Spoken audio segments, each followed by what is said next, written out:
en tierra firme, ¿eh? Bienvenido, Dante, ¿cómo estás? Gracias, bien, estoy bien, muy bien. ¿Podés creer que llegó este momento? Todavía no lo puedo creer, todavía estoy como muy contento todo el tiempo, digamos.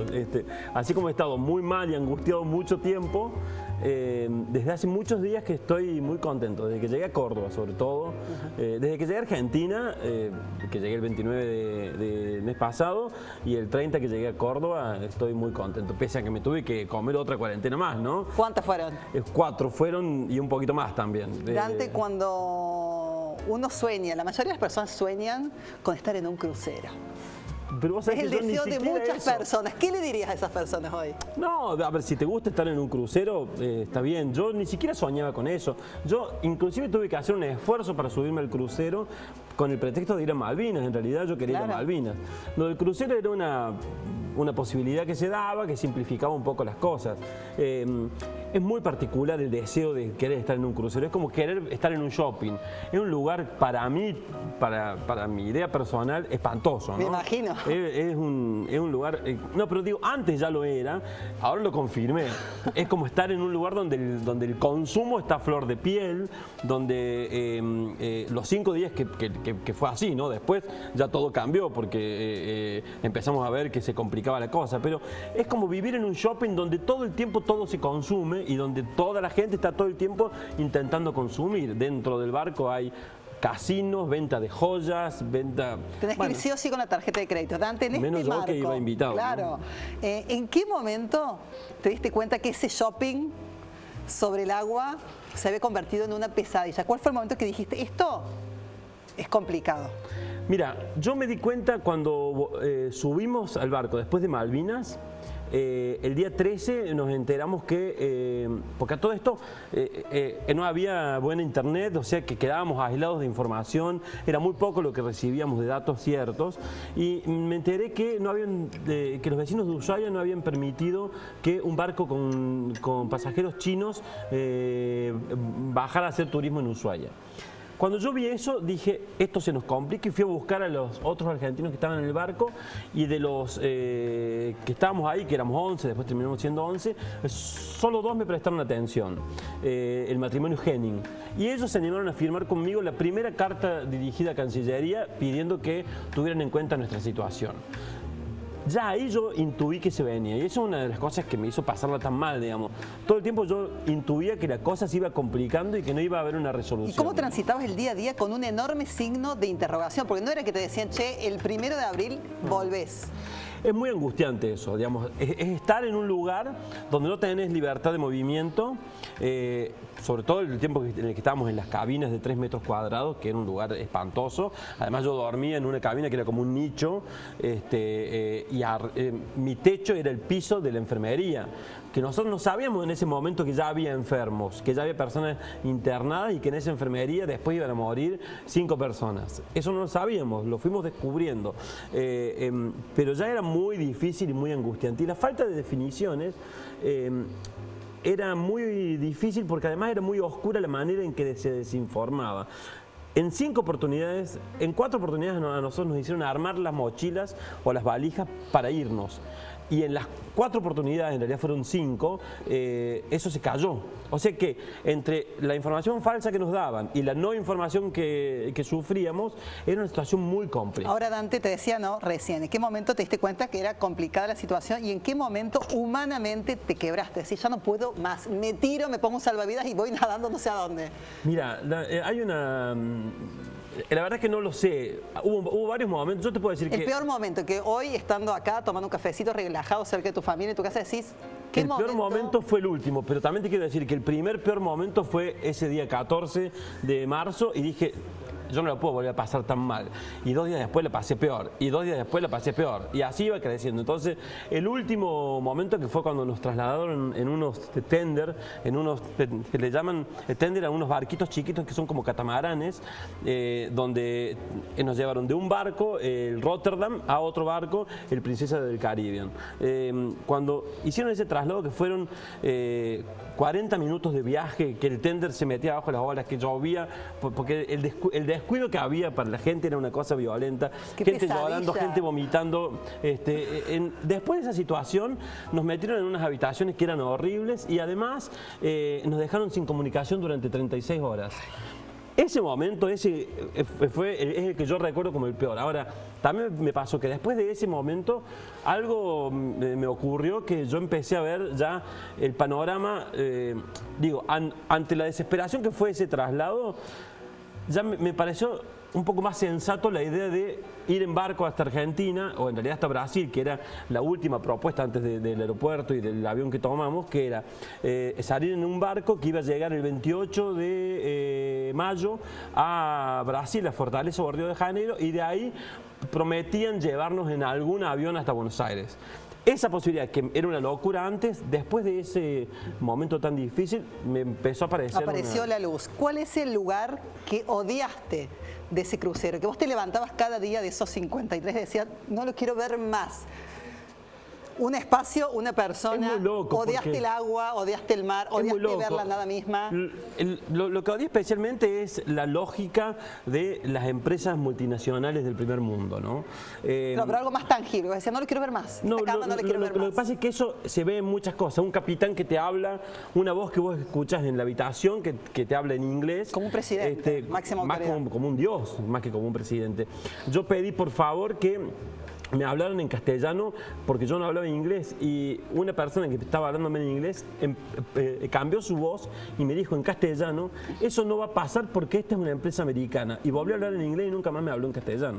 O sea, la agresividad con que estas empresas se apropian de las decisiones de las personas que están arriba del barco fue lo que más me impactó, y más que odiar, lo que más me costaba razonar a mí y entender, al mismo tiempo de que sentía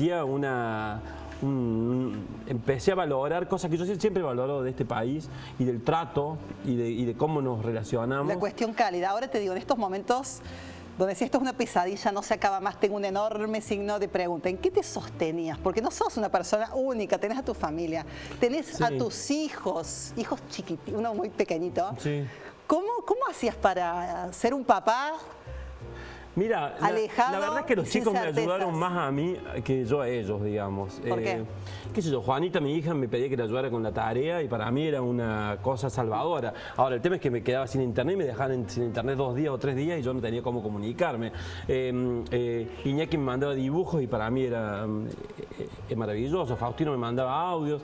Digo, después se armó un grupo de gente que yo quiero mucho, que me ayudó mucho, que fue un grupo donde estaba Claudio Oroz, Carolina Escoto, Martín Fresneda, Ramiro Fresneda, Natalia, mi compañera, mi hermana Andrea,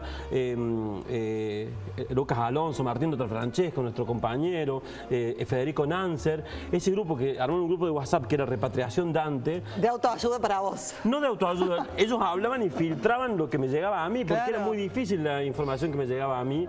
Entonces, a través de Natalia y de Andrea, mi hermana, iban filtrándome la información, porque además yo estaba, era un tipo brotado, yo estaba desesperado, Claro. porque quería bajarme y no había manera. Y una cosa que odié mucho, aunque disfruté mucho también, es ver el mar una vez que lo empecé a ver, porque en un momento... Te resignaste, capaz. Sí, el mar es un desierto de agua, digamos. No es cierto que uno está en el mar y saltan los delfines por todo. No, eso pasa en la Antártida donde hay mucha vida marítima. Pero Claro. el mar es un lugar donde hay muy poco bicho, donde hay muy poca vida. Es como una cosa rara, porque es muy lindo. He visto atardeceres que nunca me imaginé. Ahora, el atardecer no vale nada si no hay un contexto, si no hay una persona con la que compartirlo, Claro. una mano para tomar cuando lo ves. Eso es como una cosa muy impactante y difícil de aceptar. Dante, el momento clave, el momento más esperado, que nadie lo esperaba, yo creo que ni vos. Cuando te dijeron, hay un avión que los espera, que vas a poder volver. ¿Cómo fue ese instante y cómo fue estar arriba de ese avión y pensar que en 13 horas ya estabas en Bueno, fue un Argentina? proceso medio raro porque yo había pasado ese momento tan difícil que te cuento y a partir de ese momento yo dije, bueno, me vuelvo en barco. y empezó una nueva posibilidad a surgir en base a este grupo que había gestionado un montón de cosas, y después de que yo había hecho un tweet que tuvo algún tipo de impacto porque planteaba que estábamos muy abandonados. A partir de ese momento empezó a tomar forma la posibilidad de subir a un avión y llegar a Argentina. Pero yo ya no la creía, no quería creerla, porque sabía que tantos amagues cada vez que me había entusiasmado se había caído. Entonces fue muy loco porque iba tomando forma eso y yo no creía mucho en eso. Y cuando pasó, la verdad es que hasta que no me senté en el avión no me empecé a relajar. Pero cuando me senté, el piloto del avión dijo que había 2 personas queriendo subir y un solo asiento, y eso iba a atrasar la salida de... dijiste, no, basta, dije, todos los números. Soy yo seguro. Como me vienen pasando las cosas, claro, el que está de más soy yo. Claro. ¿Y sabes cuánto tardó en salir del avión? ¿Cuánto? 2 horas 40 minutos. O sea, 2 horas 40 minutos yo ahí pensando... Una pelota de estrés. Bueno, fue muy maravilloso, y una cosa que aprendí, me preguntabas vos, es algo que decía también en la crónica de hoy. Hay mucho circo en torno a aprender de los malos momentos y demás. Un poquito, no tanto. Aprendí un carajo. Nada. La pasé muy mal y no aprendí un carajo. Para aprender hay que pasarla bien. Hay que encontrar la manera de aprender siendo feliz. Porque amargado, sufriendo como la pasé yo, con la angustia que he tenido, no aprendí nada. ¿Lloraste mucho? Uf, muchísimo. Decir que nunca he tenido un problema para llorar, pero era como ver la familia Ingalls cada 2 horas. Cuando llegaste a suelo argentino, bueno, firme. Yo pensé que cuando llegaba a suelo argentino iba a ser una emoción, pero fue como sentirme bien de repente, y no volví a llorar hasta que no vi a mis hijos hace unos días cuando se terminó el cuarentena. Bueno, llegaste y te esperaba otra cuarentena. Me esperaba otra cuarentena. Dijiste, basta, ¿cuándo se acaba esta pesadilla? No, bueno, pero ya era en Córdoba, y la verdad es que tengo que decir que el gobierno de Córdoba, cuando llegué, me atendió muy bien, me planteó la situación, hay que hacer una cuarentena. ¿La quinta fue? ¿O la cuarta? La cuarta y media, porque en realidad había hecho 3 y media y después una más, 4 y media han sido. Por suerte no te enfermaste nunca, si no ya sería el colmo de los colmos, de la mala onda y de la mala suerte. Yo me quiero hacer el análisis de sangre. Yo estoy seguro de que en marzo... ¿Para que me corra un poquito más? Me quede tranquila que estoy más... Póngale un barbijo a este chico. Quede tranquila que estoy más sano que vos. Me hice 2 hisopados y los 2 me dieron negativo. Bueno, me vuelvo a acercar entonces. Pero yo estoy seguro que en los primeros días de marzo, cuando yo dormía abajo de la enfermería, yo estoy seguro que ahí hubo, que todos los que dormíamos ahí hemos tenido el virus en algún momento. Bueno, cuando llegaste, pasaste la cuarentena y abrazaste a tus hijos. Sí, fue increíble. Los fui a ver, les fui a hacer un asado y bueno, todos hemos... ahí se ve cómo... bueno, yo quiero agradecer a todo el mundo, ¿no? Porque... a ver, en este estudio, de toda la gente que hay en este estudio, más de la mitad me mandó mensajes intentando acompañarme. Los que están en la producción también, de los que están esta mañana en el canal también. Ha sido notable el apoyo de la gente y a mí eso me sirvió mucho, me ayudó mucho y me acompañó mucho.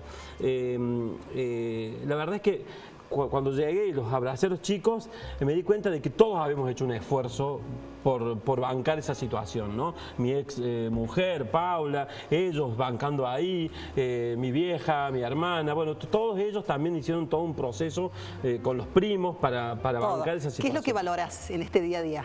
Después de todo lo que pasaste. Todo, y los árboles. La cama. No, los árboles. Los árboles. ¿Sabes cómo miro árboles desde que llegué? Porque es una cosa, es una tontera, pero miro árboles con una fascinación y hojas con una fascinación. Es muy... Y la sierra, qué sé yo, voy para Río Ceballos. Lo que no viste durante 50 y pico de días.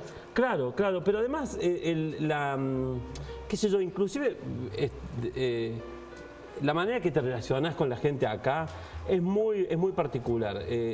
Tiene como una actitud más generosa hacia el otro que no se ve en los lugares donde yo estuve. Perfecto, no en los barcos donde estuve. Gracias por tu relato, gracias por tu historia. Un gustazo tenerte de nuevo. ¿Cuándo volvés a las pistas? El lunes empieza el programa Otra Vuelta de Tuerca, ya de 14 a 15, y ya estamos armando algo, que me han pedido que piense algo sobre esto, y bueno, ya veremos qué más sale. Te invitan a navegar al lago, ¿qué les decís?